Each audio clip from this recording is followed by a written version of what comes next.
DK ಶಿವಕುಮಾರರ ವಿರುದ್ಧ CBI ತನಿಖೆಗೆ ಕೊಟ್ಟಿದ್ದ ಅನುಮತಿಯನ್ನ ವಾಪಸ್ ತೆಗೆದುಕೊಳ್ಳಲಾಗಿದೆ.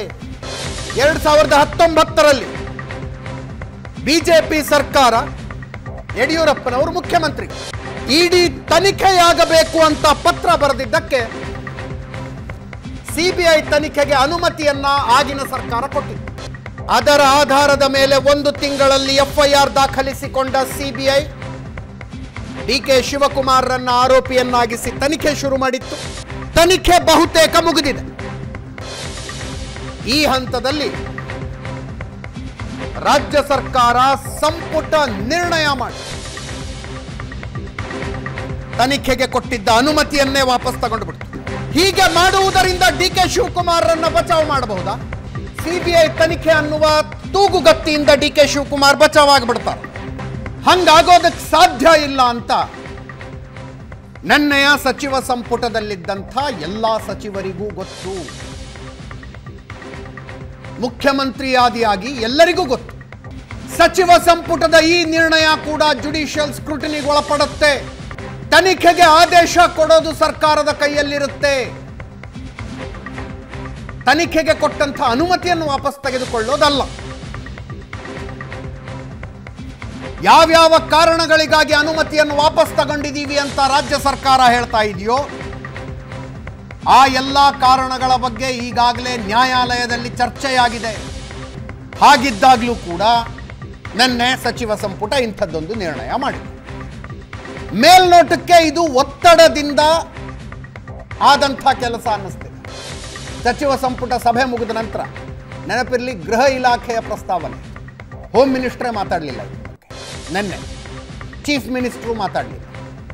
ಕಾನೂನು ಸಚಿವ ಎಚ್.ಕೆ. ಪಾಟೀಲ್ರಿಗೆ ಮಾತಾಡೋ ಮನಸ್ಸೇ ಇರಲಿಲ್ಲ. ಸಚಿವ ಸಂಪುಟದಲ್ಲಿ ಆದ ಇತರ ನಿರ್ಣಯಗಳ ಬಗ್ಗೆ ಮಾತಾಡಕ್ಕೆ ತಯಾರಿದ್ರು. ಈ ವಿಷಯ ಪತ್ರಕರ್ತರು ಕೆದಕಿ ಕೇಳಬೇಕಾಯ್ತು. ಇವತ್ತು ಹೋಮ್ ಮಿನಿಸ್ಟ್ರು ಚೀಫ್ ಮಿನಿಸ್ಟರ್ ಇಬ್ರು ಮಾತಾಡಿದ್ದಾರೆ. ಇಬ್ರು ಹೇಳೋದು ಕೋರ್ಟ್ನಲ್ಲಿ ಏನಾಗುತ್ತೋ ನೋಡ್ಕೊಳ್ಳೋಣ ಬಿಡಿ. ಬಿಜೆಪಿ ಇದರ ವಿರುದ್ಧ ಹೋರಾಟದ ನಿರ್ಣಯಕ್ಕೆ ಬಂದಿದೆ. ನಾಳೆ ಬೆಳಗ್ಗೆ 10 ಗಂಟೆಗೆ ಪ್ರತಿಭಟನೆ.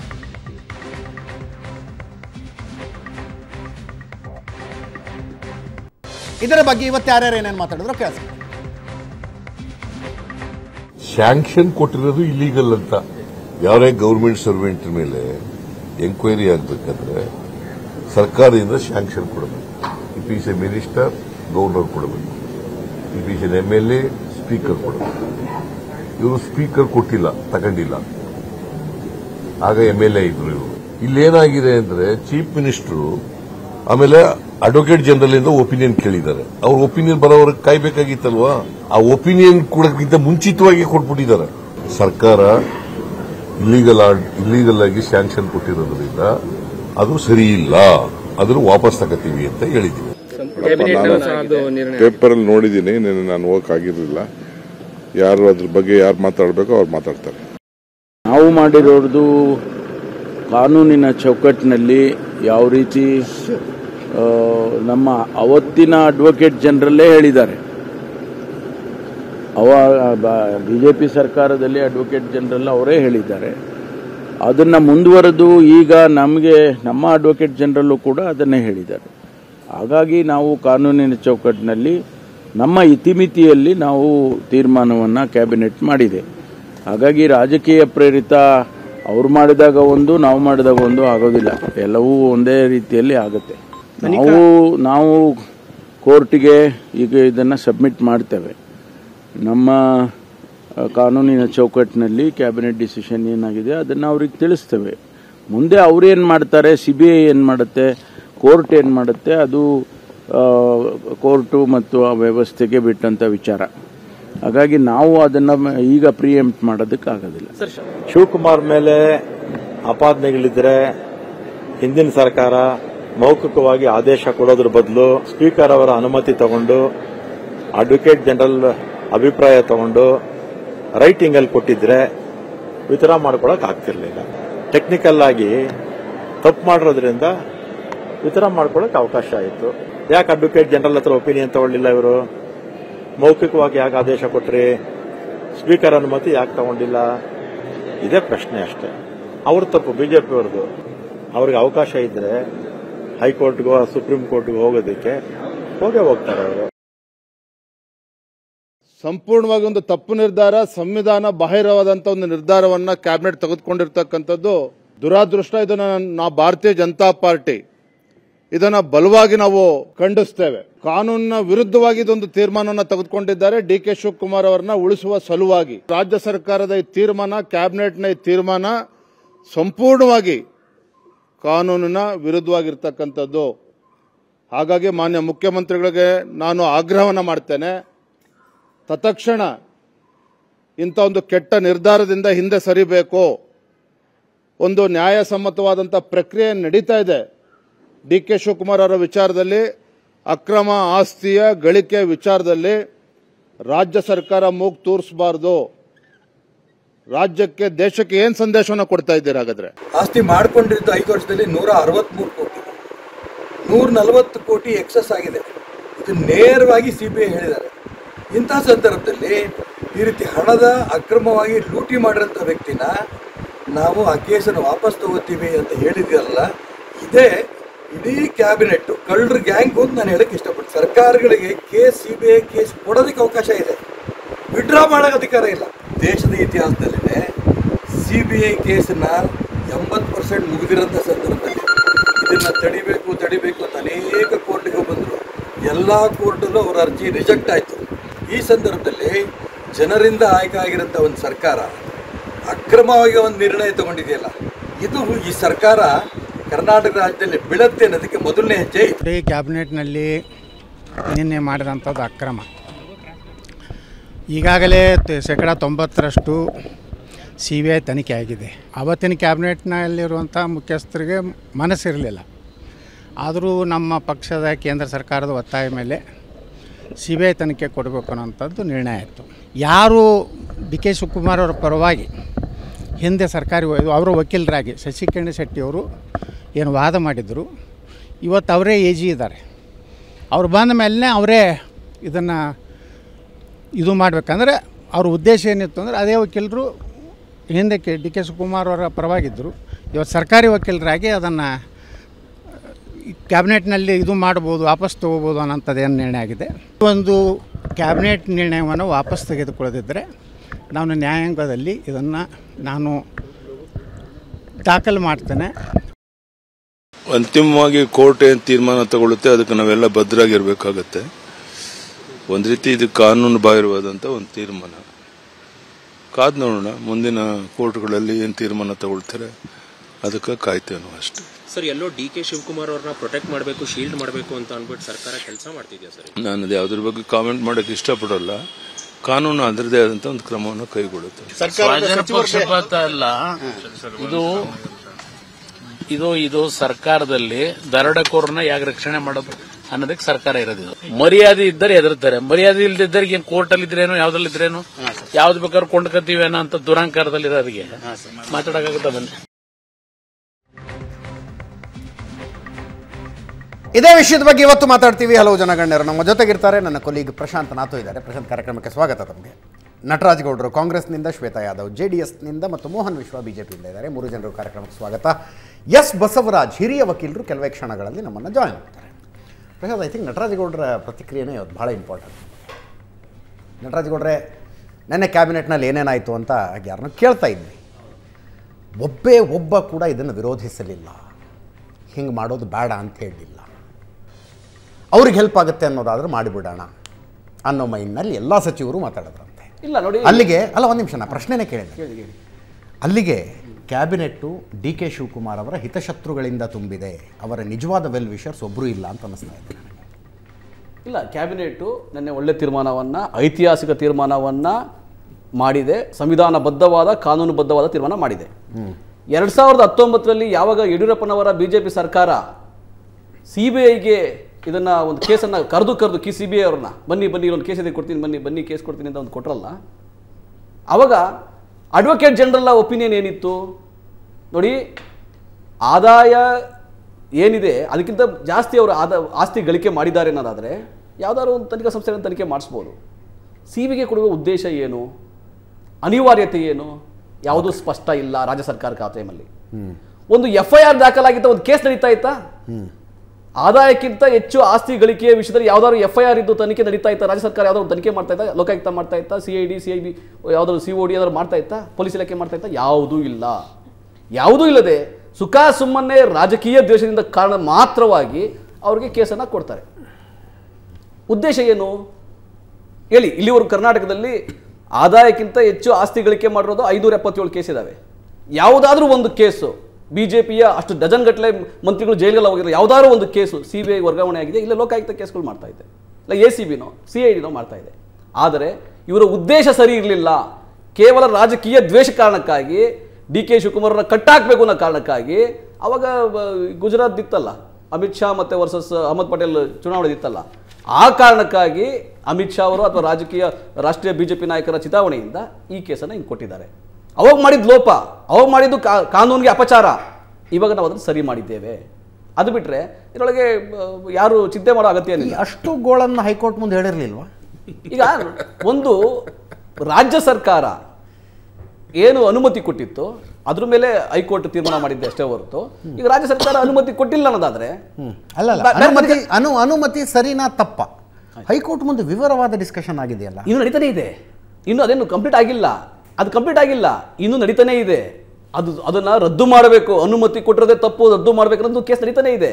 ಆದರೆ ಅನುಮತಿ ಕೊಟ್ಟಿರೋದೇ ತಪ್ಪು ಅದು ಸರ್ಕಾರಕ್ಕೆ ತೀರ್ಮಾನ ಆದ್ಮೇಲೆ, ಸರ್ಕಾರ ಮನದಟ್ಟು ಮಾಡ್ಕೊಂಡ್ಮೇಲೆ ಅನುಮತಿ ಕೊಟ್ಟಿರೋದು ತಪ್ಪು ಅನ್ನುವ ಕೇಸು ಅರ್ಜಿ ಇತ್ಯರ್ಥವಾಗಿ ಹೋಗಿದೆ, ಇತ್ಯರ್ಥ ಆಗ್ಬಿಟ್ಟಿದೆ. ಇಲ್ಲ, ಇನ್ನು ನಡೀತಾ ಇಲ್ಲ, ಇನ್ನು ನಡೀತಾ ಇದೆ. At the same time state government ಇರಲಿ ಅಥವಾ DK ಶಿವಕುಮಾರ್ ಇರಲಿ, ನೀವು ಮೇಲ್ಮನವಿಯನ್ನು ಸಲ್ಲಿಸ್ತೀರಿ, ನೀವು ಜಡ್ಜ್ ಥರ ಆ್ಯಕ್ಟ್ ಮಾಡ್ತೀರಿ, ಮಾಡೋಕ್ಕಾಗಲ್ಲ. ಸಿಂಗಲ್ ಜಡ್ಜ್ ಬೆಂಚ್ ಇಡೀ ಈಗೇನು ನಟರಾಜ್ ಗೌಡರು ಹೇಳ್ತಾ ಇದ್ದಾರೆ ಈ ಎಲ್ಲವನ್ನು ಆಲಿಸಿದೆ. ಹೌದು, ಈ ಎಲ್ಲ ವಿಷಯಗಳನ್ನು ಆಲಿಸಿದ ನಂತರ ಸಿಂಗಲ್ ಜಡ್ಜ್ ಬೆಂಚ್ ಒಂದು ತೀರ್ಮಾನವನ್ನು ಕೊಟ್ಟಿದೆ. ಈಗ ಅದು ಸುಪ್ರೀಂ ಕೋರ್ಟ್ಗೆ ಹೋಗಿ ನಂತರ again revert back to divisional ಬೆಂಚಿಂದ ಹೈಕೋರ್ಟ್. 29ಕ್ಕೆ ಡಿವಿಷನಲ್ ಬೆಂಚ್ ಹೈಕೋರ್ಟ್ನಲ್ಲಿ ಅದರ ಪ್ರಕರಣದ ವಿಚಾರಣೆ ಇರತಕ್ಕಂಥ ಸಂದರ್ಭದಲ್ಲಿ ಕ್ಯಾಬಿನೆಟ್ ಹೇಗೆ ಅದನ್ನು ನಾವು ಕೊಟ್ಟಿರ್ತಕ್ಕಂಥ ಅನುಮತಿಯನ್ನು ಹಿಂತೆಗೆದುಕೊಳ್ತೀವಿ ಅಂತಕ್ಕಂಥದ್ದನ್ನು ಹೇಳಲಿಕ್ಕೆ ಸಾಧ್ಯ? ಒಂದು ಯಾವುದೇ ಕಾನೂನಿನಲ್ಲಿ ಈಗ CBI ಹೇಗೆ ಕೆಲಸವನ್ನು ನಿರ್ವಹಿಸುತ್ತೆ ಅಂತಂದರೆ Delhi police special establishment act ಪ್ರಕಾರ ಕೆಲಸ ನಿರ್ವಹಿಸುತ್ತೆ. Section 5 of Delhi police special establishment act ಏನು ಹೇಳುತ್ತೆ? CBIಗೆ ಜುರಿಸ್ಡಿಕ್ಷನ್ ಇದೆ, ಆದರೆ ಪ್ರೊವೈಡೆಡ್ ಸೆಕ್ಷನ್ 6 ಪ್ರಕಾರ ರಾಜ್ಯ ಸರ್ಕಾರಗಳ ಅನುಮತಿ ಬೇಕಾಗುತ್ತೆ. ನಿಮಗೆ ಅನುಮತಿ ಕೊಡುವ ಅಧಿಕಾರ ಇದೆ. ಮತ್ತು ಯಾವಾಗ ಹಿಂತೆಗೆದುಕೊಳ್ತಾ ಇದ್ದೀರಿ?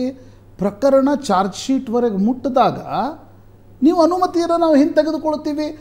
At the same time DK Shivakumar ಅಲ್ಲಿ ಡಿವಿಷನಲ್ ಬೆಂಚಲ್ಲಿ ಅರ್ಜಿಯನ್ನು ಹಾಕ್ಕೊಂಡಿದ್ದಾರೆ. ಇನ್ನೊಂದು ಮುಖ್ಯವಾಗಿರ್ತಕ್ಕಂಥ ಅಂಶ ಅಂತಂದರೆ, ಯಾವ ಹಂತದಲ್ಲೂ ಕೂಡ DK ಶಿವಕುಮಾರ್ ಈ ರಾಜ್ಯದ ಉಪಮುಖ್ಯಮಂತ್ರಿ, ಕ್ಯಾಬಿನೆಟ್ ಸಭೆಯಲ್ಲಿ ಭಾಗವಹಿಸದೇ ಹೋದರೂ ಈ ಕ್ಯಾಬಿನೆಟ್ನ ಸೆಕೆಂಡ್ ಮೋಸ್ಟ್ ಪವರ್ಫುಲ್ ಪರ್ಸನ್ ಆಗ್ಬೋದು. ಹಾಗಿರುವಾಗ ನೀವು ಹೇಗೆ ರಾಜ್ಯ ಸರ್ಕಾರ ಆ ತೀರ್ಮಾನವನ್ನು ತೆಗೆದುಕೊಳ್ಳಿ? ನೋಡಿ, ಈಗ ಎರಡಿದೆ ನೋಡಿ, ಹೈಕೋರ್ಟ್ ನಡೀತಾ ಇರೋದು ಅಥವಾ ಸುಪ್ರೀಂ ಕೋರ್ಟ್ ಅಲ್ಲಿ ಯಾವುದೇ ರೀತಿಯ ಪ್ರಕರಣ ನಡೀತಾ ಇರಲಿ, ಆದ್ರೆ ರಾಜ್ಯ ಸರ್ಕಾರ ತೀರ್ಮಾನ ಇತ್ತಲ್ಲ, ರಾಜ್ಯ ಸರ್ಕಾರ ತೀರ್ಮಾನನೇ ಲೋಪ ಇತ್ತು ಅಂತಂದಾಗ ಅದನ್ನ ಹಿಂಪಡೆಯೋಕೆ ರಾಜ್ಯ ಸರ್ಕಾರಕ್ಕೆ ಆ ಅಧಿಕಾರ ಇದೆ. ಬಟ್ ಅದು ಕೋರ್ಟ್ ಅಲ್ಲಿ ಹೇಳ್ಬೇಕಲ್ವಾ? ಅದು ಕೋರ್ಟಲ್, ಈಗ ಕೋರ್ಟ್ ಅಲ್ಲಿ ಮ್ಯಾಟರ್ ಇಸ್ ಸಬ್ ಜುಡಿಸ್ ಮ್ಯಾಟರ್. ನೀವು ಕೋರ್ಟ್ ಅಲ್ಲಿ ಇದ್ದಾಗ ನೀವು ಕೋರ್ಟ್ ನಲ್ಲಿ ಇಂಪ್ಲೀಡ್ ಆಗಿ ರಾಜ್ಯ ಸರ್ಕಾರ ಹೇಳಬೇಕು. ನಾನು ಲೀಗಲ್ ದೃಷ್ಟಿಯಿಂದ ಹೇಳ್ತಾ ಇಲ್ಲ. ಪ್ರಶಾಂತ್, ಈ ಮಾಹಿತಿಯನ್ನು ಕೋರ್ಟ್ ಸಬ್ಮಿಟ್ ಮಾಡ್ತಾರೆ, ರಾಜ್ಯ ಸರ್ಕಾರ ಸಬ್ಮಿಟ್ ಮಾಡುತ್ತೆ. DK ಶಿವಕುಮಾರ್ ಅವರ ರಾಜಕೀಯ ಜೀವನದ ಅರ್ಧ ಭಾಗ ಕೋರ್ಟು ಕಚೇರಿಯಲ್ಲಿ ಕಳೆದಿದೆ. He's thorough in it. ದೇಶದ ಅತ್ಯುತ್ತಮ ವಕೀಲರ ಅಡ್ವೈಸ್ ತಗೊಂಡಿರ್ತಾರೆ. There must be some reason. This is the reason what BJP had done is blunder. BJP ಏನ್ ಮಾಡಿತ್ತಲ್ಲ, ಅಪಮಾನ ಮಾಡಿತ್ತಲ್ಲ, ಈ ಪ್ರಕ್ರಿಯೆಗಳಿಗೆ ಅಪಮಾನ ಮಾಡಿತ್ತಲ್ಲ, ಅವತ್ತು ಕಾನೂನಿಗೆ ಅಪಮಾನ ಮಾಡಿತ್ತಲ್ಲ, ಅದು ಸರಿ ಮಾಡೋ ಪ್ರಕ್ರಿಯೆ ಇದು. There must be 100 of reasons. ಆದರೆ ಒಂದು ಪ್ರೊಸೀಜರ್ ಅಂತಿದೆ. ಸರ್ಕಾರ ಕೆಲಸ ಇಂಡಿವಿಜುವಲ್ ಹೇಗೂ ನಿರ್ವಹಿಸ್ಬೋದು.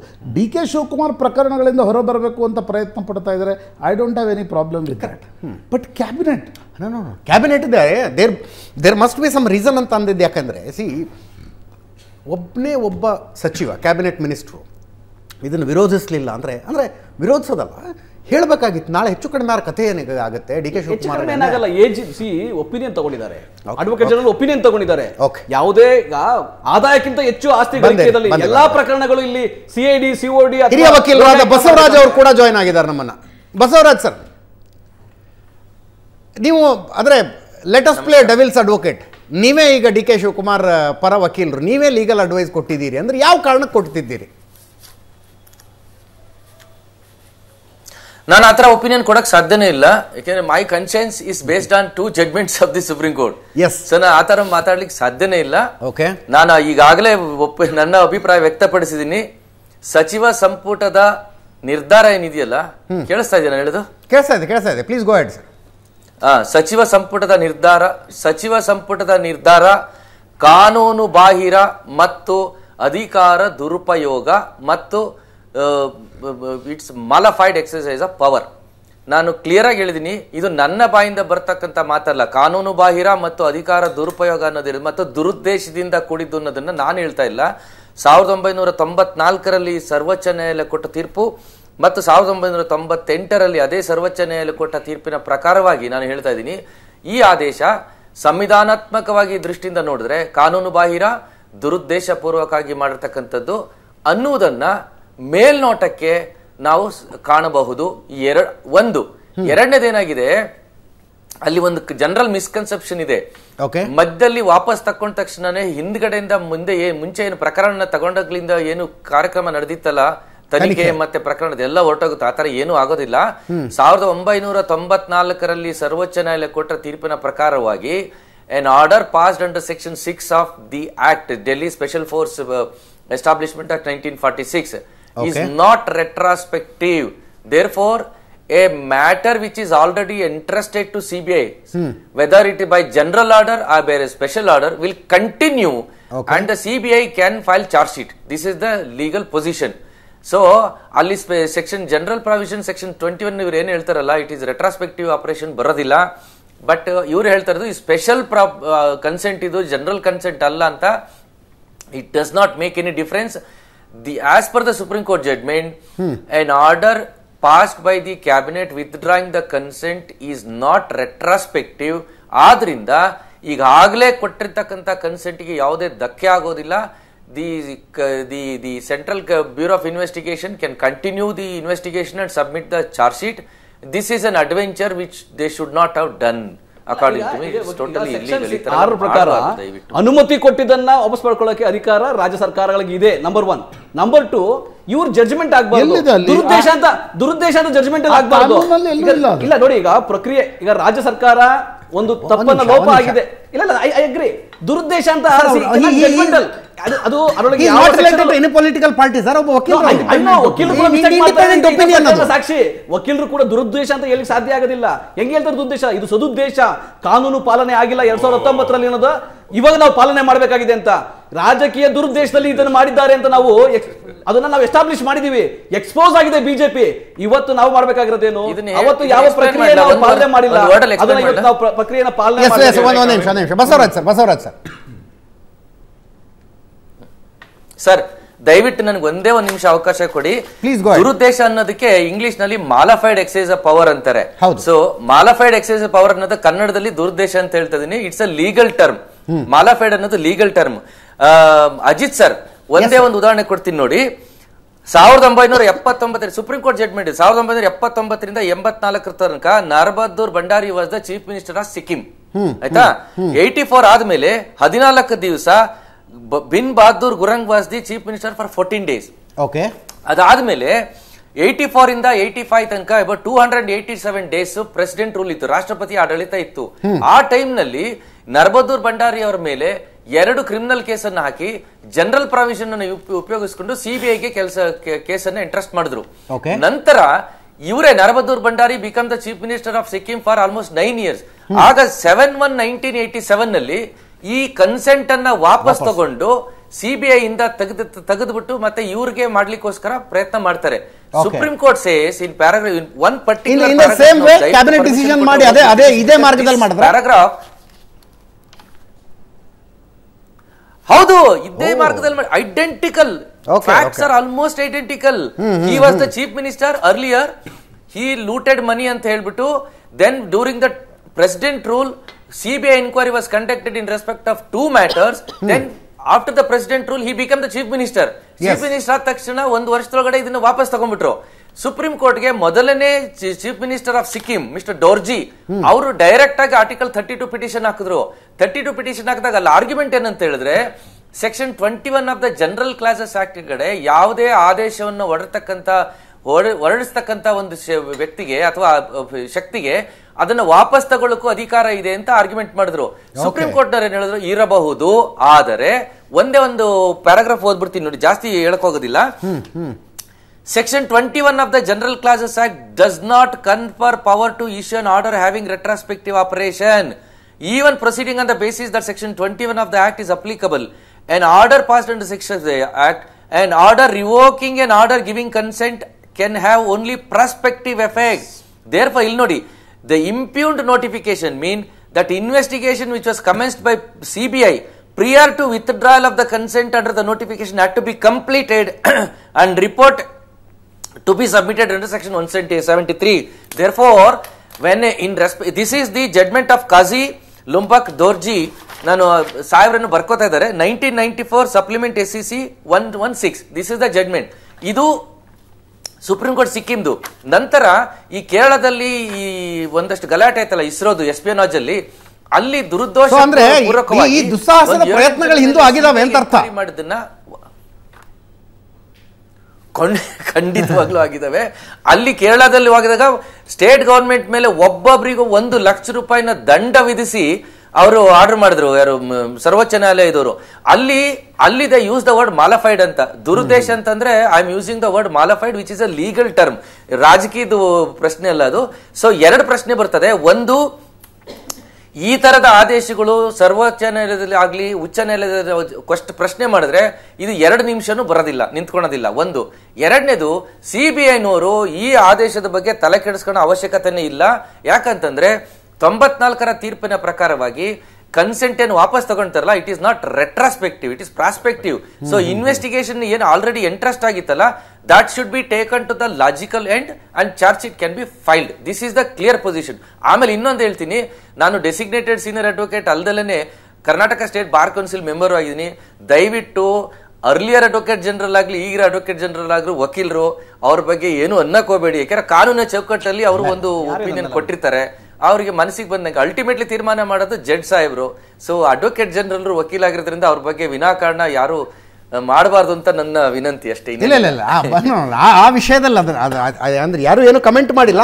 ಬಟ್ ಒಂದು ಮಾತು, ಈ ಹಿಂದೆ DK ಶಿವಕುಮಾರರನ್ನ ಬೇರೆ ಬೇರೆ ಪ್ರಕರಣಗಳಲ್ಲಿ ರಿಪ್ರೆಸೆಂಟ್ ಮಾಡಿದವರು ಈಗ AG ಇಂಥದ್ದೊಂದು ಒಪಿನಿಯನ್ ಕೊಟ್ಟಿದ್ದಾರೆ ಅಂತ. That is something in public. ಬಂದೆ ಬಸವರಾಜ್ ಸರ್ ಬಂದೆ. ನನಗೊಂದು ಸಣ್ಣ ಬ್ರೇಕ್ನ ಸಮಯ ಆಗಿದೆ. ಇನ್ನೂ ಇಬ್ಬರು ಪ್ಯಾನಲಿಸ್ಟ್ಗಳದ್ದು ರಿಯಾಕ್ಷನ್ ತಗೊಳ್ತೀನಿ. ಒಂದು ಸಣ್ಣ ಬ್ರೇಕ್ ಮುಗಿಸ್ಕೊಂಡು ವಾಪಸ್ ಬರ್ತೀನಿ. DK ಶಿವಕುಮಾರ್ ಅವರ ವಿರುದ್ಧ ಕೊನೆಯ ಹಂತಕ್ಕೆ ಬಂದಿದ್ದ CBI ತನಿಖೆ, ಆ ತನಿಖೆಗೆ 2019ರಲ್ಲಿ ಯಡಿಯೂರಪ್ಪನವರು ಮುಖ್ಯಮಂತ್ರಿಯಾಗಿದ್ದಾಗ ಕೊಡಲಾಗಿದ್ದ ಅನುಮತಿಯನ್ನು ಈಗ ಸಿದ್ದರಾಮಯ್ಯನವರ ಕ್ಯಾಬಿನೆಟ್ ವಾಪಸ್ ತಗೊಂಡಿದೆ.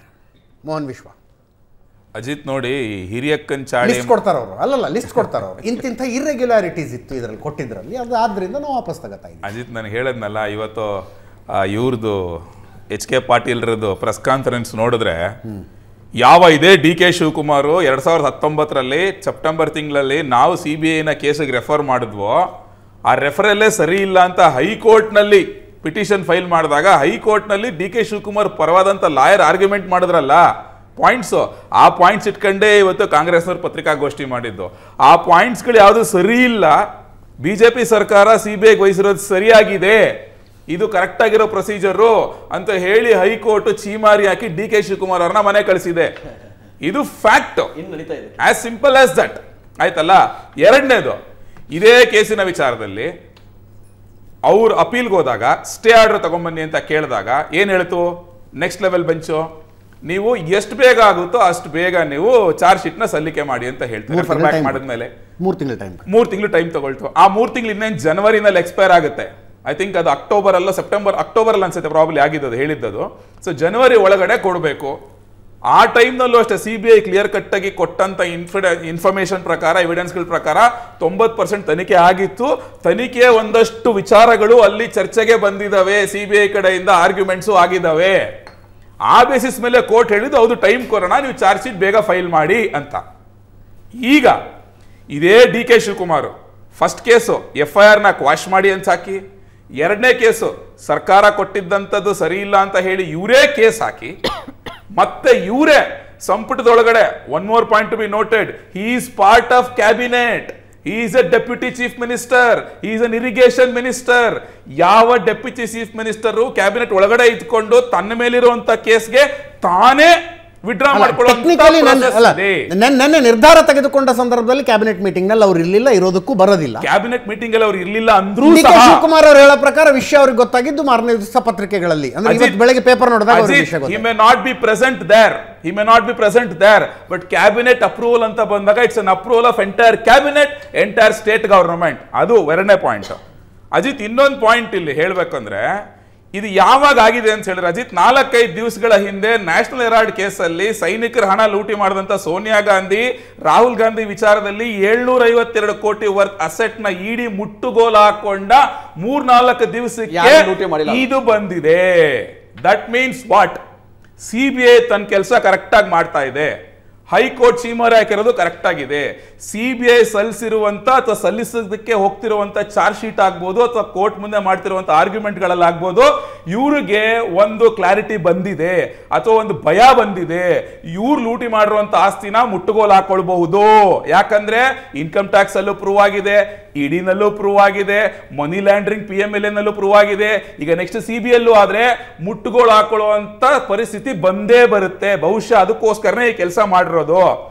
ಎರಡನೇದು ಕೋಟಿ ರೀ ಹೆಚ್ಚುವರಿಯಾಗಿ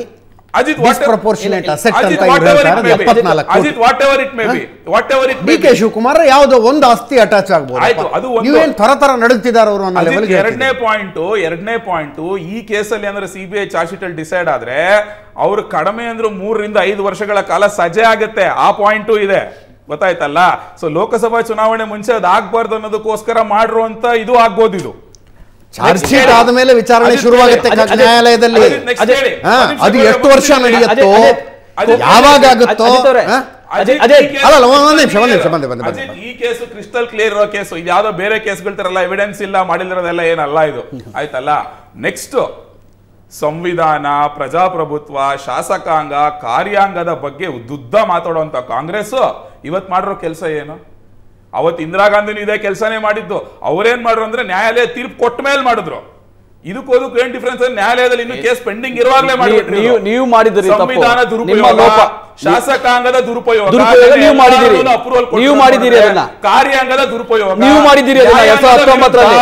ನೀವು 2019 ನೀವು ಮಾಡಿದಿರಿ. ಹಿರಿಯ ಮನೆ ಮಂದಿಗೆಲ್ಲ ಅಜಿತ್ ಅವರೇ, ಇವರು ಮಾಡ್ಕೊಂಡ ಸರಿ ಮಾಡ್ತಾ ಇದ್ದೀವಿ. ಕೇಸಲ್ಲಿ ಅನುಮೋದನೆ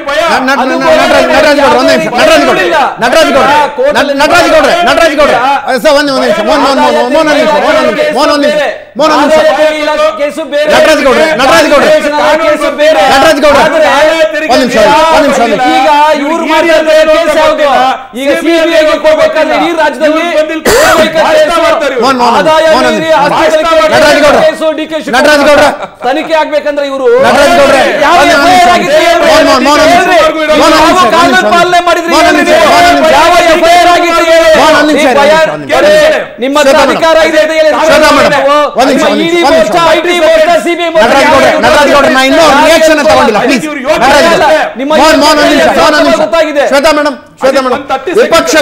ವಿಪಕ್ಷಗಳ ಪೈಕಿ ದಿ ಹಾರ್ಡೆಸ್ಟ್ ರಿಯಾಕ್ಷನ್. ಒಂದು 30 second before going to madam, ನಮ್ಮ ಎಥಿಕ್ಸ್ ಬಗ್ಗೆ ಮಾತಾಡಿದ್ರು. ಇದೇ ಗುಜರಾತ್ ನಲ್ಲಿ ಅಮಿತ್ ಶಾ ಅವ್ರ ಮೇಲೆ ಆರೋಪ ಬಂದಾಗ ಅವ್ರನ್ನ ಗಡೀಪಾರ್ ಮಾಡಲಾಯ್ತು.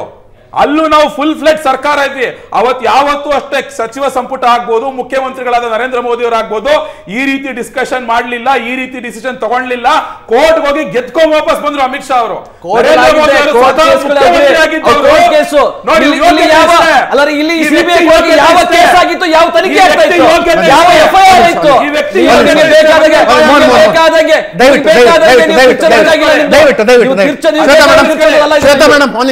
ಮುಖ್ಯಮಂತ್ರಿ ನರೇಂದ್ರ ಮೋದಿ ಅವರು 10 ತಾಸುಗಳ ಕಾಲ ಇನ್ವೆಸ್ಟಿಗೇಟಿಂಗ್ ಆಫೀಸರ್ ಮುಂದೆ ಕುತ್ಕೊಂಡು ತನಿಖೆ ಎದುರಿಸಿದ್ರು, ಇನ್ವೆಸ್ಟಿಗೇಷನ್ ಫೇಸ್ ಮಾಡಿದ್ರು. ಯಾವತ್ತು ಈ ರೀತಿಯಾದಂತ ಸಂವಿಧಾನ ವಿರೋಧಿ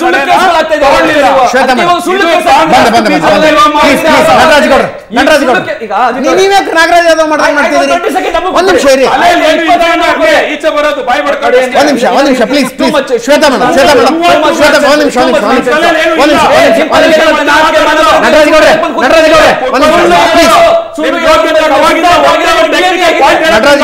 ಡಿಬೇಟ್ ಶುರುವಾಗಿ 38 ನಿಮಿಷ ಆಯ್ತು. ನಾನು ಜೆಡಿಎಸ್ ವಕ್ತಾರನ ಮಾತು ಕೂಡ ಆಡಿಸಿಲ್ಲ. ಬಿಜೆಪಿ ಜೆಡಿಎಸ್ ಮುಖಂಡರುಗಳ ಹೇಳಿಕೆಗಳ ಪೈಕಿ ಇವತ್ತು ನಾನು ನೋಡ್ತಾ ಇದ್ರೆ ಅತ್ಯಂತ ಕಟುವಾದ ಟೀಕೆ ಅಂತ ಬಂದಿರೋದು ಕುಮಾರಸ್ವಾಮಿ ಅವರಿದ್ದ. ಅಲ್ಲಿಗೆ ಹೀಲ್ ಟೇಕ್ ಇಟ್ ಅಪ್ ಅಂತ ಅನಿಸ್ತಿದೆ ನನಗೆ. ಅಲ್ಲ, ನನಗೆ ಈಗ ಏನು ಅನ್ನಿಸ್ತಾ ಇದೆ ಅಂದರೆ, ಸಿದ್ದರಾಮಯ್ಯ ಅವರು ಕುಮಾರಸ್ವಾಮಿ ಅವ್ರಿಗೆ ಈ ಪದ ಬಳಕೆ ಮಾಡಿದರು, ತಾನು ಕಳ್ಳ ಪರರು ನಂಬ ಅಂತ. ಈಗ ಅದು ಅವ್ರಿಗೆ ಸೂಟ್ ಆಗ್ತಾ ಇದೆ, ಯಾಕೆಂದರೆ ಅವ್ರಿಗೆ ಹೇಳ್ಕೊಂಡಂಗಿದೆ. ಯಾಕೆ ಅಂತಂದರೆ DK ಶಿವಕುಮಾರ್ ಅವರು ಭ್ರಷ್ಟರಲ್ಲ ಅಂದಿದ್ರೆ, ಅವ್ರು ಅಂಥದ್ದೇನು ತಪ್ಪೇ ಮಾಡಿಲ್ಲ ಅಂದಿದ್ರೆ, ಅಡ್ವೊಕೇಟ್ ಜನರಲ್ ಸಹಿ ಇಲ್ಲ ಅಂತಾರೆ, ಸ್ಪೀಕರ್ ಅವ್ರು ಸಹಿ ಇಲ್ಲ ಅಂತಾರೆ, ಇಷ್ಟು ದಿನ ಏನು ಮಾಡ್ತಿದ್ರಿ ನೀವು? ಕಡಲೆಪುರಿ ತಿಂತಾ ಇದ್ರಾ? ಅಪೋಸಿಟ್ ನೀವು ಯಾವುದೇ ಸರ್ಕಾರ ಇರಲಿ, ನೀವೇನು ಮಾಡ್ತಾ ಇದ್ರಿ? ನೀವು ಫೈಟ್ ಮಾಡಬೇಕಿತ್ತು. ಇವಾಗ ಸರ್ಕಾರ ಅಧಿಕಾರ ಬಂದ ತಕ್ಷಣ ನೀವೇನು ಹೇಳಿದ್ರಿ? ನಾವು ಇದೇ ಚಾನಲಲ್ಲಿ ಕುತ್ಕೊಂಡು ಡಿಸ್ಕಷನ್ ಮಾಡಿದ್ದೀವಿ, ಎಲ್ಲ ಹಗರಣಗಳನ್ನು ಮತ್ತೆ ಮರು ತನಿಖೆಗೆ ನಾವು ಮಾಡ್ತೀವಿ ಅಂತ ಹೇಳಿದ್ರಲ್ವಾ? ಹೇಳಿದ ಮೇಲೆ ಈಗ DK ಶಿವ ಅವ್ರ ಮೇಲೆ ಇರೋ ಅಂಥ CBIನ ವಾಪಸ್ ತಗೊಳ್ಳೋ ಅಂಥದ್ದು ಏನಿದೆ? ಅಂಥದ್ದು ಯಾವ ಒತ್ತಡ ಇದೆ ಸಿದ್ದರಾಮಯ್ಯನವ್ರ ಮೇಲೆ? ಅವರೊಬ್ಬರು ಲಾಯರು, ಈಗ ಅವ್ರಿಗೂ ಗೊತ್ತಿದೆ ಏನಾಗುತ್ತೆ ಮುಂದೆ ಕೋರ್ಟ್ಗೆ ಹೋದ್ರೆ ಅಂತ. ಈಗ ಕೋರ್ಟಲ್ಲಿ ಹಿನ್ನಡೆ ಆದ್ರೆ ನಾನು ಕೇಳ್ತಾ ಇರೋದು ಅಜಿತ್, ನಾನೊಬ್ಳು JDS ಪಕ್ಷದ ವಕ್ತಾರಳಾಗಿ ಮಾನ್ಯ ಮುಖ್ಯಮಂತ್ರಿಗಳಿಗೆ ನನ್ನ ಪ್ರಶ್ನೆ ಏನು ಅಂತ ಅಂದ್ರೆ, ನಿಮಗೆ ಇವಾಗ ಈ ಕೇಸ್ನಲ್ಲಿ ಹಿನ್ನಡೆ ಆದ್ರೆ ನೀವು ರಾಜೀನಾಮೆ ಕೊಡ್ತೀರಾ? CM ತಲೆದಂಡ ಆಗುತ್ತಾ ಕಾಂಗ್ರೆಸ್ನಲ್ಲಿ? ಯಾಕೆ ಅಂದ್ರೆ ಇವರು ನಟರಾಜ್ ಗೌಡರು ನಗಬಹುದು. ಯಾಕೆ ಅಂತಂದ್ರೆ ಅವ್ರಿಗೆ ಸರ್ವಾಧಿಕಾರ ಧೋರಣೆ ಅನ್ನೋದು ಹೆಂಗ್ ಬೆಳೆಸ್ಕೊಬಿಟ್ಟಿದ್ದಾರೆ ಅಂದ್ರೆ, ಎಲ್ಲಾರ ಬಗ್ಗೆನೂ ಮಾತಾಡ್ತಾರೆ, ಎಲ್ಲಾರ ಬಗ್ಗೆನೂ ಕಮೆಂಟ್ ಮಾಡ್ತಾರೆ. ಅವ್ರ ತಟ್ಟೆಯಲ್ಲಿ ಬಿದ್ದಿರೋ ಅಂತ ಹೆಗ್ಗಣ ಎತ್ತಾಕೋ ಸರ್ದಿ ಬಂದಾಗ ನಗು ಒಂದೇ ಅವ್ರಿಗೆ ಇರೋ ಅಂತ ಆನ್ಸರು. ಮತ್ತೆ ಸಿದ್ದರಾಮಯ್ಯ ಅವ್ರ ಮೇಲೆ ಎಷ್ಟು ಲೋಕಾಯುಕ್ತ ಕೇಸ್ಗಳಿತ್ತಲ್ಲ, ಅದನ್ನ ಲೋಕಾಯುಕ್ತನೇ ಕ್ಲೋಸ್ ಮಾಡಿಸ್ಬಿಟ್ಟು ACB ಓಪನ್ ಮಾಡ್ಕೊಂಡ್ರಿ. ACB ಓಪನ್ ಮಾಡ್ಕೊಂಡಾಗ ಏನಾಯ್ತು? ನಿಮ್ಮಲ್ಲಿರೋ ಅಂಥ ಯಾರ್ಯಾರು ನಾಯಕರುಗಳಿದ್ದಾರೆ ಅವರ ಆಸ್ತಿಗಳು ಗಣನೀಯವಾಗಿ ಏರಿಕೆ ಆಗ್ತಾ ಬರ್ತಾ ಇದೆ. ಈಗ ನನಗನ್ನಿಸ್ತಾ ಇರೋದು ಇನ್ನೊಂದು ಏನಂತಂದರೆ, ಕಾಂಗ್ರೆಸ್ನವ್ರಿಗೆ ಮುಂದೆ ನಾವು ಅಧಿಕಾರಕ್ಕೆ ಬರಲ್ಲ. ಸೊ ಇವಾಗ ಬಂದಿದ್ದೀವಿ, 5 ವರ್ಷ ಫುಲ್ ಪ್ಲೆಡ್ಜಲ್ಲಿ ಸರ್ಕಾರ ಇರುತ್ತೆ. ನಮ್ಮಲ್ಲಿರೋಂಥ ನಾಯಕರುಗಳು ಏನೇನು ಮಾಡಿದ್ದಾರೆ, ಅವ್ರವ್ರ ಹಗರಣಗಳು ಯಾವ್ದ್ಯಾವ್ದಿದೆ ಅದನ್ನೆಲ್ಲ ಮುಚ್ಚಾಕಿ ಕ್ಲೋಸ್ ಮಾಡಿಸ್ಕೊಂಡು ನಾವು ಆರಾಮಾಗಿ ಮನೆಯಲ್ಲಿ ದುಡ್ಡು ಮಾಡ್ಕೊಂಡು ಮನೇಲಿರೋಣ ಅನ್ನೋ ಮೆಂಟಾಲಿಟಿಗೆ ಬಂದ್ಬಿಟ್ಟಿದ್ದಾರೆ ಅನ್ಸುತ್ತೆ. ಇಲ್ಲ ಅಂದಿದ್ರೆ ಸಿದ್ದರಾಮಯ್ಯನವರು ದೇವೇಗೌಡರ ಜೊತೆ ಕೆಲಸ ಮಾಡಿದ್ದಾರೆ, ರಾಮಕೃಷ್ಣ ಹೆಗಡೆ ಅವ್ರ ಜೊತೆ ಕೆಲಸ ಮಾಡಿದ್ದಾರೆ. ನಮ್ಮ JDS ನಲ್ಲಿ ಇದ್ದಾಗ ಚೆನ್ನಾಗೇ ಇದ್ರಪ್ಪ. ನನಗೆ ಗೊತ್ತಿಲ್ಲ ಕಾಂಗ್ರೆಸ್ಗೆ ಹೋದ್ಮೇಲೆ ಅವ್ರಿಗೆ ಏನಾಗಿದೆ ಅಂತ. ನಿಮ್ ಜೊತೆಗೆ ಇರೋ ತನಕ ಎಲ್ಲರೂ ಅಲ್ಲ, ಅದಕ್ಕೇನೆ ಕಾಂಗ್ರೆಸ್ಗೆ ಹೋದ್ಮೇಲೆ ಅವ್ರಿಗೆ ಏನಾಗಿದೆ ಅನ್ನೋದು ನಮಗೆ ಅರ್ಥ ಆಗ್ತಾ ಇಲ್ಲ. ಇಲ್ಲ ಹೈಕಮಾಂಡ್ ಒತ್ತಡನ, ಇಲ್ಲ DK ಶಿ ಅವ್ರನ್ನ ಬೇರೆ ತರ ಬಿಂಬಿಸ್ತಾರೆ, ಹಂಗೇನಾದ್ರೂ ನಡೆದಿದೆ ನನಗೆ ಗೊತ್ತಿಲ್ಲ. ಯಾಕಂದ್ರೆ ನಾನು ಹೇಳಲ್ಲ, ಬಟ್ ಆ ತರದ್ ಯಾವ್ದಾರ ಥ್ರೆಟ್ ಇದೆಯೇನೋ ಸಿದ್ದರಾಮಯ್ಯ? 17 ವರ್ಷ ಆಯ್ತು ಮೇಡಮ್ ಅವರು, 17 ವರ್ಷ ಆಯ್ತು. ಬಸವರಾಜ್ ಸರ್, ಈಗ AG ಒಪಿನಿಯನ್ ನಲ್ಲೂ ಕೂಡ ತನಿಖೆ ಆಗಬಾರದು ಅಂತಿಲ್ಲ, ನಮ್ಮ ಪೊಲೀಸ್ ತನಿಖೆ ಮಾಡಬಹುದಲ್ಲ ಅಂತ ಹೇಳ್ತಾರೆ ಇವರು. ಈಗ case is based on an IT raid which has also happened in Delhi. Karnataka ಪೊಲೀಸರಿಗೆ, ಕರ್ನಾಟಕದ ಲೋಕಾಯುಕ್ತರಿಗೆ ಏನು ಜುರಿಸ್ಡಿಕ್ಷನ್ ಇದೆ ಅಲ್ಲಿ ಹೋಗಿ ಮಾಡುವಂಥದ್ದು?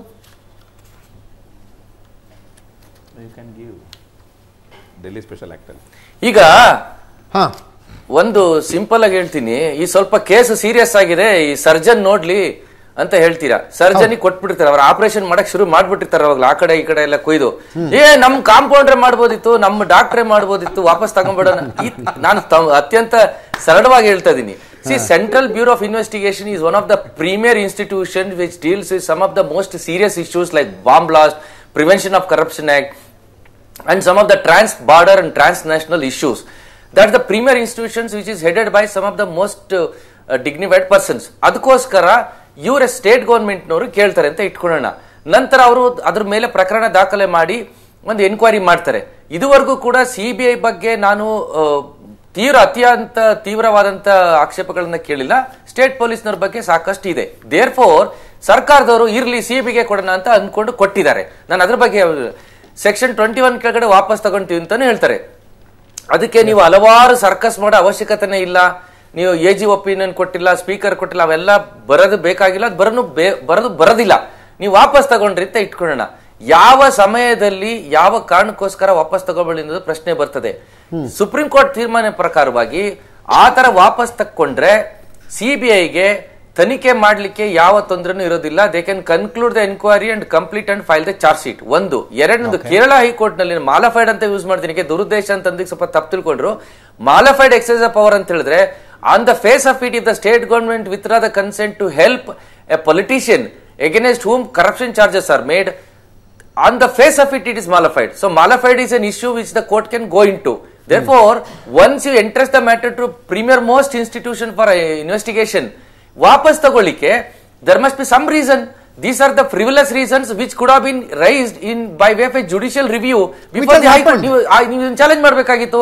ಮಾಡಿರೋದ್ರಲ್ಲಿ ಅದೇ ಹೇಳ್ತಾ ಇರೋದು, ಮಾಡಿದೆ. ಈಗ ನಾವು what you are doing is, ಯಾರೋ ಒಬ್ರು ಹೇಳಿದ್ರು, ನಮ್ಮ ಬುಷ್ಕೋಟ್ ಹಾಕೊಂಡ್ರೆ ಸಾಹೇಬ್ರನ್ನ ಹೇಳಿದ್ರು, you are acting as a judge, jury and prosecutor in your own case. This is most unfortunate incident that you are sitting on your own judgment, your own jury and your own prosecutor. This should not happen in administrative law, certainly not in a matter pertaining to corruption. So therefore, ಎರಡು ವಿಷಯ ಹೇಳ್ತೀನಿ. ಒಂದು, if it goes before the court, 2 ನಿಮಿಷದಲ್ಲಿ ಹೊಡೆದಾಕ್ತಾರೆ.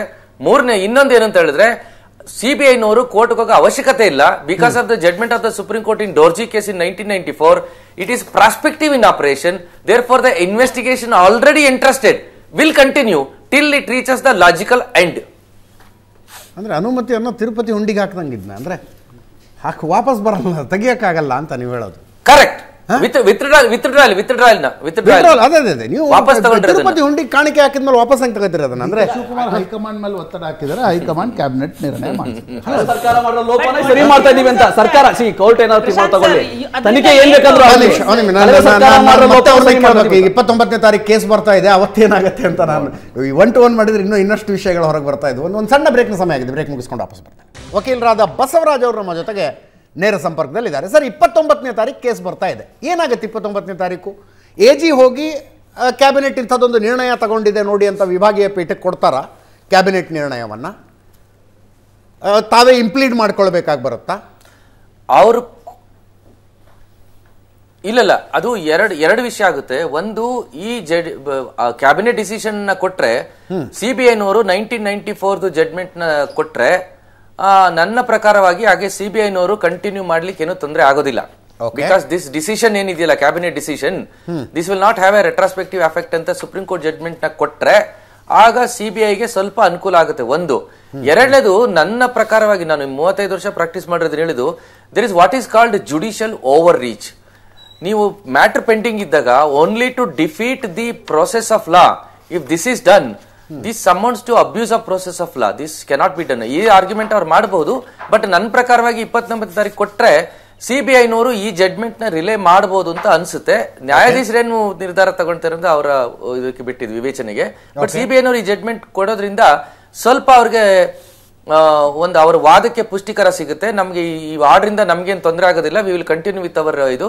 ನೀವು merit ಮೇಲೆ ಬೇರೆ ಯಾವ್ದಾದ್ರು contention ತಗೊಂಡಿರಲ್ಲ, ಅದ್ರ ಮೇಲೆ ಬೇಕಾದ್ರೆ ನೀವು ತೀರ್ಮಾನ ಮಾಡಿ ಅಂತ ಕೇಳಬಹುದು. ಈಗ ಏನಾದರೂ ಒಂದು ಡಾಕ್ಯುಮೆಂಟ್ ಅನ್ನು ನ್ಯಾಯಪೀಠದ ಮುಂದೆ ಕೊಡಬೇಕು ಅಂದ್ರೆ ಅದಕ್ಕೊಂದು ಪರ್ಮಿಷನ್ ಅಂತ ತಗೊಳ್ಬೇಕಲ್ಲ ವಕೀಲರು. ಕ್ಯಾಬಿನೆಟ್ ನಿರ್ಣಯವನ್ನ ಪ್ರೊಸೀಡಿಂಗ್ಸ್ ಅಲ್ಲಿ ಕ್ಯಾಬಿನೆಟ್ ನಿರ್ಣಯವನ್ನ ನಮ್ಮ ಪೀಠದ ಮುಂದೆ ಇಡೋದಕ್ಕೆ ನಮ್ದು ಒಪ್ಪಿಗೆ ಇಲ್ಲ ಅಂತ ಏನಾದ್ರು ಹೇಳಿದ್ರೆ, ಇಸ್ ದಟ್ ಅ ಪಾಸಿಬಿಲಿಟಿ? ಇಲ್ಲ, ಆತರ ಇಲ್ಲ. ಆತರ ಇಲ್ಲ. ಅಲ್ಲಿ ಎರಡದೇ, ಒಂದು ಸಿವಿಲ್ ಪ್ರೊಸೀಜರ್ ಕೋಡ್ ಅಂತ ಇದೆ, ಆಮೇಲೆ writ procedure. Civil procedure code ಅಲ್ಲಿ ಒಂದು ಮೆಮೋ ಹಾಕ್ಬೇಕಂತಂದ್ರೂ ಕೂಡ ಒಂದು ಅಪ್ಲಿಕೇಶನ್ ಹಾಕಿ ಅದಕ್ಕೊಂದು ಅಫಿಡವಿಟ್ ಹಾಕಿ ಎಲ್ಲ ಮಾಡ್ಬೇಕಾಗುತ್ತೆ. ರಿಟ್ ಪ್ರೊಸೀಡಿಂಗ್ಸ್ ಅಲ್ಲಿ ಏನಾಗುತ್ತೆ ಅಂತ, ultimately ends of justice is the only procedure. ನೀವು ಅಕ್ರಾಸ್ ದ ಬೆಂಚ್ ಯಾವ ಮೆಮೋ ಬೇಕಾದ್ರೂ ಕೊಡಬಹುದು, ರಿಲೆವೆಂಟ್ ಡಾಕ್ಯುಮೆಂಟ್ ಅಲ್ಲಿ ಕೊಡಬಹುದು, ನ್ಯಾಯಾಧೀಶರು ರಿಸೀವ್ ಮಾಡ್ತಾರೆ. ಆತರ ಏನ್ ತೊಂದರೆ ಇಲ್ಲ. ಇದನ್ನ subsequent certainly it is there appeal, anybody can produce. Writ proceedings ಅಲ್ಲಿ ಆತರ ಸ್ಟ್ರಿಕ್ಟ್ ಆಗಿ ಪ್ರೊಸೀಜರ್ನ ಏನು ಇನ್ಸಿಸ್ಟ್ ಮಾಡೋದಿಲ್ಲ. ಓಕೆ, ನಾನು ಸುಮ್ಮನೆ ಅಂದರೆ ಔಟ್ ಆಫ್ ದ ವೇ ಅನ್ಸಿದ್ರು ಕೂಡ ಇದೊಂದು ಪ್ರಶ್ನೆಗೆ ಉತ್ತರ ಬೇಕು. ಟೈಮ್ ಬೈ ಮಾಡೋದಕ್ಕೆ ಇಂಥದ್ದೊಂದು ನಿರ್ಣಯವನ್ನು ಏನಾದ್ರು ತಗೊಂಡಿರ್ಬೋದಾ ಕ್ಯಾಬಿನೆಟ್ನಲ್ಲಿ? ಇದ್ರ ಮೇಲೆ ಆರ್ಗ್ಯುಮೆಂಟ್ಸ್ ಆಗುತ್ತಪ್ಪ, ಹೋಗ್ಲಿ ಇನ್ನೊಂದು 4-5 ತಿಂಗಳು ಅನ್ನೋ ಥರ. ಟೈಮ್ ಇದು ಇಲ್ಲ, ನನ್ನ ಪ್ರಕಾರ ಇದು ಒಂದು ಒಂದು ಅಡ್ವೆಂಚರಸ್ ಎಫರ್ಟ್ ಅಂತ ಹೇಳ್ತಾರೆ. ಇದು ಏನೋ ಒಂದು ನೋಡ್ಬಿಡೋಣ, ಒಂದು ಚಾನ್ಸ್ ತಗೊಂಡ್ಬಿಡೋಣ ಅನ್ನೋದೊಂದು ಮೆಂಟಾಲಿಟಿ ಇರ್ತದಲ್ಲ, ಕಾನೂನಿನ ಜೊತೆಗೆ ಆಟ ಆಡೋದು ಅಂತ ಅಂತಾರಲ್ಲ, ಆ ತರ ಏನೋ ಒಂದು ಪ್ರಯತ್ನ ಮಾಡಿದ್ದಾರೆ. ಆದ್ರೆ ಆಗ್ಲಿ ಅನ್ನೋದೊಂದು ಇದ್ರೂ ಇರ್ಬೋದು. ಮಾನ್ಯ ಅಡ್ವೊಕೇಟ್ ಜನರಲ್ ಅವರು ಒಪಿನಿಯನ್ ಕೊಟ್ಟಿದ್ದಾರೆ ಅಂತ ಹೇಳ್ತಾರೆ. ಬಟ್ ಆ ಒಪಿನಿಯನ್ ಸರ್ವೋಚ್ಚ ನ್ಯಾಯಾಲಯದ ಪರಿಮಿತಿನಲ್ಲೇ ಬರಬೇಕು. ಸೊ ನನ್ನ ಪ್ರಕಾರವಾಗಿ ಈ ಆರ್ಡ್ರಿಗೆ ನನ್ನ ಪ್ರಕಾರವಾಗಿ ಸಿಬಿಐನವರು ಕಿಮ್ಮತ್ ಕೊಡೋ ಅವಶ್ಯಕತೆ ಇಲ್ಲ. ಅಕಸ್ಮಾತ್ ಇದನ್ನ ಚಾಲೆಂಜ್ ಮಾಡಿದ್ರು ಕೂಡ ಇದಕ್ಕೆ ನ್ಯಾಯದ ಒಂದು ಚೌಕಟ್ಟಿನಲ್ಲಿ, ಅಂದ್ರೆ ವಿತ್ ಇನ್ ದ ಕಾನ್ಸ್ಟಿಟ್ಯೂಷನ್, ಸಂವಿಧಾನದ ಚೌಕಟ್ಟಿನಲ್ಲಿ ಅಥವಾ ಸ್ಟ್ಯಾಚ್ಯುಟರಿ ಫ್ರೇಮ್ವರ್ಕ್ ಅಲ್ಲಿ ಇದಕ್ಕೆ ಬೆಲೆ ಇರ್ಲಿಕ್ಕೆ ಸಾಧ್ಯ ಇಲ್ಲ. 3 ಜನ ಜಡ್ಜ್ಮೆಂಟ್ಗಳು, 3 judges bench of the supreme court consisting of justice S C Agarwal, justice Jeevan Reddy and justice Mukherjee said in 1994 that any order passed withdrawing the consent can only be prospective and the inquiry already interested will continue. And ನಾನು ತಮಗೆ ಹೇಳಿದೆ ಅಜಿತ್ ಅವರೇ, list of dates and synopsis ಅಲ್ಲಿ ಹೇಳಿದೆ, ಇದೇ ತರ ಮುಖ್ಯಮಂತ್ರಿ ಮಾಡಿದ್ದು. ಅವ್ರ ವಿರುದ್ಧ ಆಗಿರ್ತಕ್ಕಂಥದ್ದನ್ನ ಅವ್ರ ಅಧಿಕಾರಕ್ಕೆ ಬಂದ್ಮೇಲೆ ವಾಪಸ್ ತಗೊಂಡ್ರು, ಸುಪ್ರೀಂ ಕೋರ್ಟ್ ನರದನ್ನ ಹೊಡೆದ್ರು. ಕೇರಳದಲ್ಲಂತೂ ಇಂತ ಒಂದು ದುಸ್ಸಾಹಸ ಮಾಡಿದ್ದಕ್ಕೆ ಕೇರಳ ಸರ್ಕಾರದ ಮೇಲೆ 1 ಲಕ್ಷ ರೂಪಾಯಿ, ಒಂದು 7-8 ಜನ ನಂಬಿಯಾರ್ ಕೇಸ್ ಇದೆಯಲ್ಲ ತಮಗೆ ಗೊತ್ತಿರಂಗೆ, ಇಸ್ರೋ ಎಸ್ಪಿನಾಜ್ ಕೇಸ್, ಅದರಲ್ಲಿ ಕೇರಳ ಸರ್ಕಾರಕ್ಕೆ ಚೀಮಾರಿ ಹಾಕಿ 1 ಲಕ್ಷ ರೂಪಾಯಿ ದಂಡ ವಿಧಿಸಿದೆ. ಇಂತ ಒಂದು ಅಲ್ಲಿ ಮಾಲಿಫೈಡ್ ಪ್ರಶ್ನೆ ಬಂತು, ಅದರಲ್ಲಿ ಆತರ ಮಾಡಿದ್ದಾರೆ. ಸೊ ಈ ತರ ನಿರ್ಧಾರಗಳು ನನ್ನ ಪ್ರಕಾರವಾಗಿ ಸರ್ವೋಚ್ಚ ನ್ಯಾಯಾಲಯದಲ್ಲಿ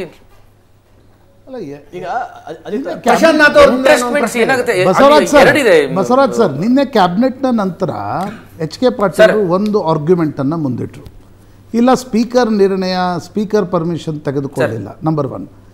ಇವತ್ತು ಅಡ್ವೊಕೇಟ್ ಜನರಲ್ ರಿಪೋರ್ಟ್ನ ಕೆಲ ಭಾಗಗಳನ್ನು ನೋಡಿದೆ, ಫಿಸಿಬಿಲಿಟಿ ಒಂದು ಆಗಬೇಕಾಗತ್ತೆ, ಅದರ ಫಿಸಿಬಿಲಿಟಿ ರಿಪೋರ್ಟ್ ಬರಬೇಕಾಗತ್ತೆ. ರಾಜ್ಯ ಸರ್ಕಾರದ ಕೆಲ ಇಲಾಖೆಗಳಿಂದ ಆ ಫಿಸಿಬಿಲಿಟಿ ರಿಪೋರ್ಟ್ ಬರಬೇಕು, ಅದನ್ನೂ ಕೂಡ ತೆಗೆದುಕೊಳ್ಳದೆ ಮೌಖಿಕ ಆದೇಶವನ್ನು ಮುಖ್ಯಮಂತ್ರಿಗಳು ಕೊಟ್ಟರು. ಆ ಕಾರಣದಿಂದ ಇದೊಂದು ಪ್ರೊಸೀಜರ್ ಲ್ಯಾಪ್ಸ್ ಅಂತಕ್ಕಂಥದ್ದನ್ನು ರಾಜ್ಯ ಸರ್ಕಾರ ಹೇಳ್ತಾ ಇದೆ. ಆ ಆರ್ಗ್ಯುಮೆಂಟ್ ಅಂದ್ರೆ ಅದು ಎರಡು ಶಬ್ದಗಳನ್ನು ಸಾರಿ ಪ್ಲೀಸ್ ಹೇಳಿ ಸರ್, ಹೇಳಿ ಸರ್. ಅಲ್ಲ ನೀವು ಹೇಳಿ sir, that was the question. ಅಂದ್ರೆ ಆರ್ಗ್ಯುಮೆಂಟ್ ಯಾವ ರೀಸನ್ ಕೊಟ್ಟಿದಾರಲ್ಲ ಆ ರೀಸನ್ ವ್ಯಾಲಿಡ್ ಆಗುತ್ತಾ ಅಂತ. I got it. There is, in our constitutional system, there is what is called judicial review of administrative action. Every statutory order, every circular, every memo, every amendment to the statute, every constitutional amendment can be questioned by before the judiciary. ಆಯ್ತಾ? Judiciary ಮುಂದೆ ಈ ಪ್ರಶ್ನೆಗಳನ್ನ ಎತ್ತಿದ್ರು, ಇವಾಗ್ಲೂ ಕೂಡ ಎತ್ತಬಹುದು. Judiciary ಮುಂದೆ ಎತ್ತಕ್ಕಂಥದ್ದು ನೀವೇನೆ. ಎರಡನೇದು, you become the judge, jury and prosecutor and decide the decision taken by the earlier government on the technical procedural aspects. Ultimately ಏನಾಗುತ್ತೆ, every order of the government, every decision of the government will be taken in the name of the governor, which chief secretary order issue ಮಾಡ್ತಾರೆ. Because that is the executive framework. ನಮ್ಮ constitution of ಇಂಡಿಯಾದಲ್ಲಿ we are following Westminster form. Every order of the government will be passed in the name of the governor. ಈ ತರ ಮಾಡ್ತಾರೆ. ನೀವು sometimes ಏನಾಗುತ್ತೆ, procedure ಇರ್ರೆಗ್ಯುಲಾರಿಟಿನೂ ಕೂಡ it will not affect the substantial law. These are the questions which the court will decide. ಇದು ನಾವೇ decide ಮಾಡ್ತೀವಿ ಅಂತ ಹೇಳಿದ್ರೆ, you are the judge, jury and prosecutor without approaching the court of law, which is empowered to decide the judicial review of any administrative action. ಇದನ್ನ ಹೇಳಲಿಕ್ಕೆ ಇಷ್ಟು ದಿವಸ ಬೇಕಾಗಿ. ಇದೇ ನಾನು ತಪ್ಪು ತಿಳ್ಕೊಬೇಡಿ, ಇದೇ ಶಶಿಕಿರಣ್ ಶೆಟ್ಟಿ ಅವರು ಅವ್ರ ವಕೀಲರಾಗಿದ್ದಾಗ ಇದೇ ಒಪಿನಿಯನ್ ಕೊಟ್ಟು ಚಾಲೆಂಜ್ ಮಾಡ್ಬೋದಿತ್ತಲ್ಲ. ಮತ್ತೆ ಹಂಗಾರೆ ತಪ್ಪು ಈಸ್ ಮೈ ಬ್ರದರ್.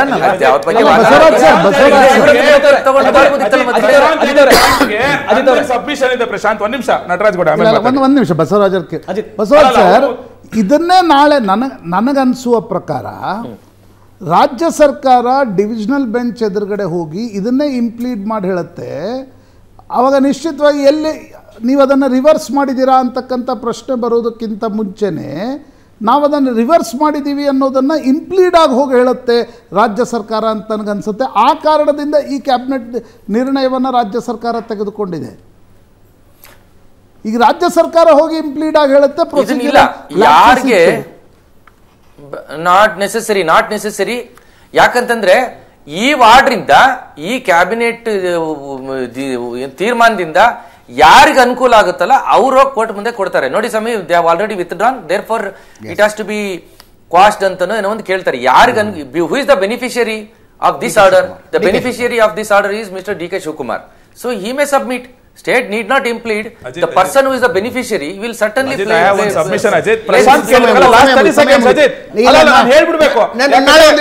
ಪ್ರಶಾಂತ್ ಪ್ರಶ್ನೆ ಕೇಳಿದ್ರಲ್ಲ, ಸಿದ್ದರಾಮಯ್ಯನವರು ಅದೇ ಸುಳ್ಳು ಹೇಳಿದ್ರು, ಏನಂತ ಸಭಾಧ್ಯಕ್ಷರ ಪರ್ಮಿಷನ್ ಇಲ್ದಿರ ಕೊಟ್ಟಿದ್ದಾರೆ ಅಂತ. I will tell you Ajit, ಇದೇ ಆರ್ಗ್ಯುಮೆಂಟ್ ನ ಕೋರ್ಟ್ ಅಲ್ಲಿ ಮಾಡಿದಾಗ ಪ್ಯಾರಾಗ್ರಾಫ್ 28 ಅಲ್ಲಿ ಕ್ಲಿಯರ್ ಕಟ್ ಆಗಿ ಹೇಳಿದೆ ಕೋರ್ಟ್ ಅಂತ ಹೇಳಿದ್ರೆ, though the learned senior council for the petitioner has ಕಂಟೆಂಡೆಡ್ that the consent and sanction is one and the same as per 473 of CRPC, but the said provision is to attract judgment ಗಳಿದ್ದಾವೆ. Thank you so much.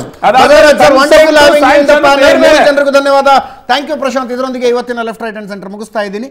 ನೇರ ದಿಟ್ಟ ನಿರಂತರ ಸುದ್ದಿಗಾಗಿ ನೋಡ್ತಾ ಇರಿ Asianet ಸುವರ್ಣ.